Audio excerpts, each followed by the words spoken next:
안녕하세요. 당기다TV 구독자 여러분. 오늘 소식은 바로 이겁니다. 2026년 2월 13일 대통령 SNS에 올라온 아주 짧은 글 하나가 대한민국을 발칵 뒤집어 놨습니다. 이건 수십 년 동안 깨지지 않던 부동산 불패 신화에 대한 사실상의 선전포고였거든요. 네, 바로 이 한 문장이요. 아니, 진행자님, 근데 이게 그렇게 대단한 말인가요? 불공정 대출 연장은 없다. 당연한 말 같은데요? 아, 그렇죠, 구독자님. 언뜻 보면 정말 당연한 말인데 이게 바로 버티면 무조건 이긴다는 낡은 공식을 깨부수고 무려 42조 원짜리 시한폭탄의 스위치를 눌러버린 한마디가 된 겁니다. 지금부터 그 속사정을 한번 제대로 파헤쳐 보겠습니다. 자, 이 이야기의 이해를 돕기 위해서 한 명을 먼저 소개해 드릴게요. 바로 강남의 집을 세 채나 가진 50대 남성 A씨입니다. 이분 머릿속에는요, 정말 오랫동안 절대 깨지지 않을 것 같던 아주 확고한 믿음이 하나 있었어요. 정권은 유한하고 내 아파트는 영원하다. 이야, 정말 대담한 자신감인데요. 맞습니다. 지난 몇 년 동안 정부가 양도세까지 깎아줄 테니 제발 집 좀 팔아달라고 애원할 때도 A씨는 눈 하나 깜짝 안 했어요. 왜냐? 바로 A씨 같은 다주택자들이 수십 년의 경험으로 몸소 깨달은 절대 실패하지 않는 공식이 있었기 때문이죠.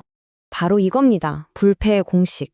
정부가 아무리 으름장을 놔도 결국 선거 때문에 또 은행 무너질까 봐 겁나서 결국엔 대출을 연장해 줄 수밖에 없다는 계산이었던 거죠.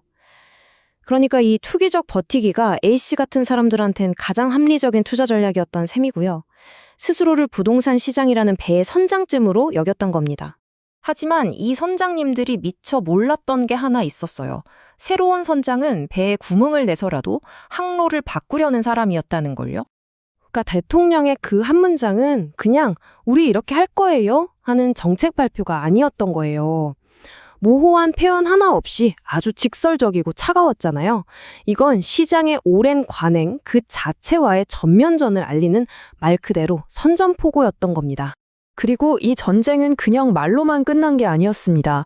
A씨에게 그 충격은 아주 즉각적이고 또 아주 개인적인 형태로 찾아왔습니다. 바로 어제 A씨가 주거래은행에서 전화 한 통을 받은 겁니다. 연장 안 됩니다. 15억 원 전부 갚으세요. 이게 A씨 귀에는 어떻게 들렸을까요? 아마 당신 이 게임에서 졌습니다. 이제 퇴장하세요. 이렇게 들리지 않았을까요? 와, 그럼 이게 A씨 한 사람만의 문제인가요? 설마요? 자, 이 숫자를 한번 보시죠. 42조 원. 이게 바로 올해 하반기까지 만기가 돌아오는 다주택자들의 주택담보대출 총액입니다. 42조? 정말 어마어마하네요.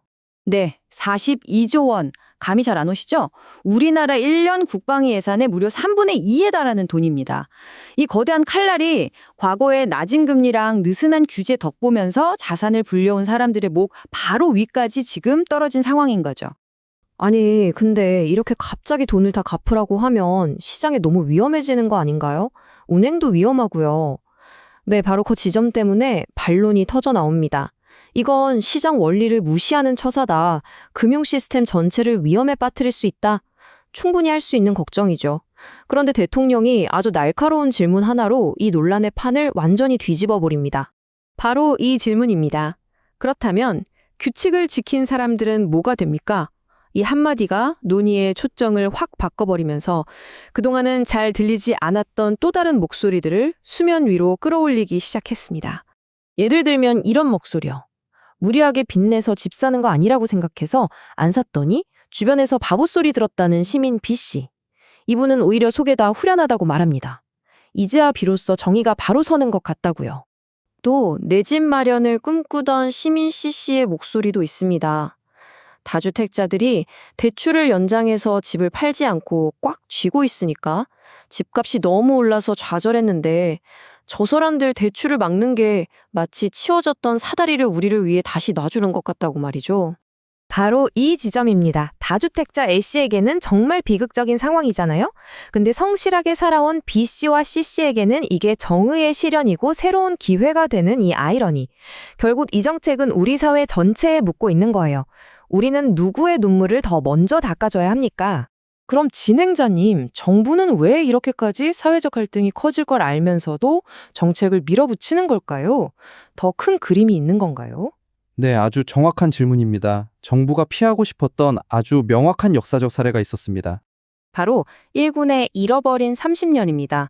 자산 거품이 꺼지면서 나라 전체가 장기 침체에 늪에 빠졌던 그 악몽을 우리는 되풀이하지 않겠다는 거죠. 그러기 위해선 지금 당장 아프더라도 수술을 해야 한다는 게 정부의 판단인 셈입니다.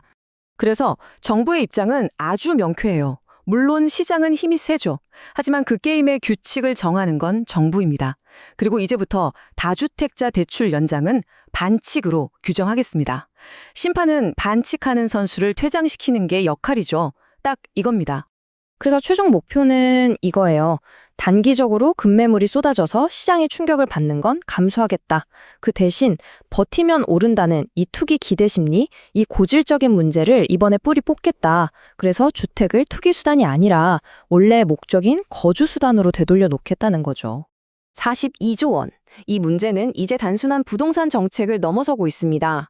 공정이라는 가치를 위해 우리 사회가 과연 어디까지의 고통을 감내할 수 있는가에 대한 정말 거대한 사회적 실험이 시작된 셈이죠.